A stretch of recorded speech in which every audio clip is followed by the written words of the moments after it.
back out of Russia. 1914, and another German army, this time under Kaiser Wilhelm, set out to conquer Russia.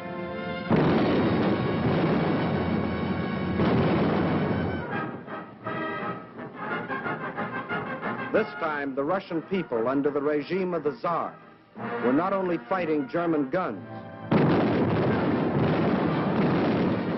but oppression and corruption in their own country. And only the ultimate collapse of Imperial Germany saved Russia from losing the Ukraine and the Crimea, which the Germans had occupied in 1918. Yes, for 700 years, the Russian people have had to fight to defend their land against would-be conquerors. Why? Why have all these attempts been made to conquer Russia?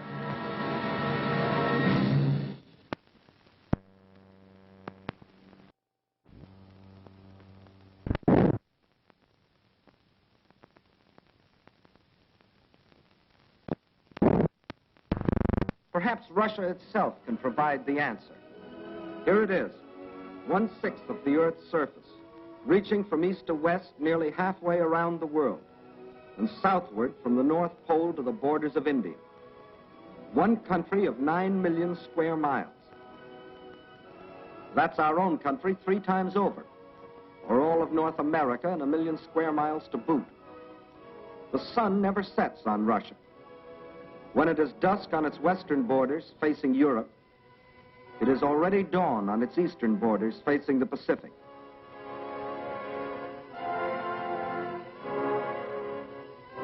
That's Russia, or to be correct, the Union of Soviet Socialist Republics. Deep in its mountains lie thick, rich veins of gold and silver. Below ground lie enormous deposits of copper, tin, manganese and nickel, chromium and radium, sulfur and magnesium. Russia is rich in raw materials. Her forests cover millions upon millions of acres. 1/4 of all the lumber reserve in the world belongs to Russia. And as for fuel, there's coal, ton upon ton. And more important, there's also oil. 213 million barrels a year of it. Black gold flowing from the earth that contains 55% of the world's oil. What else? Iron? Russia has better than 10 billion tons. That can make a lot of steel before it's done. Yes, Russia is rich. Her farms cover millions upon millions of acres. The rich black earth that, besides giving forth oil and coal, will also grow everything from sunflowers to lotus. The tea her people drink in such huge quantities, and the tobacco that they smoke. Cotton grows here too, 3,800,000 bales a year. And sugar. And on the pasture land, the animals grow fat for food and wool for clothing. While on the warm plains, the fields of grain stretch as far as the eye can reach. Corn, oats, hops, rye, and don't forget wheat, 1/3 of the world's best. Yes, Russia is very rich, for it has not only raw materials and the products of its soil. Russia is also people.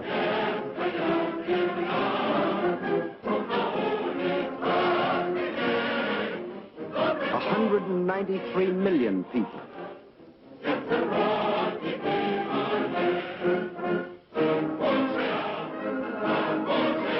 People of every race, color, and creed. People coming from the many different republics that comprise the Soviet Union. People speaking more than 100 different languages, but all citizens of one country.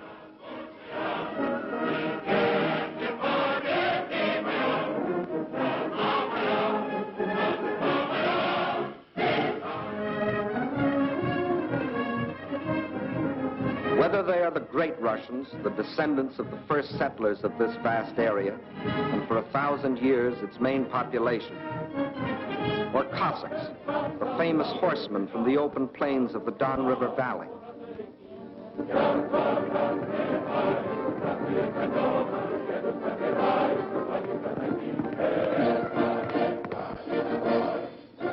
Whether they come from the south southwest, the Ukraine.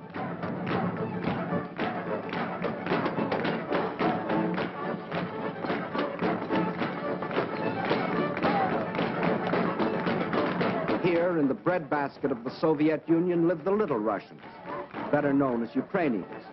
And beside them, the Moldavians and Bessarabians. Or if they come from the far south, between the Caspian and Black Seas,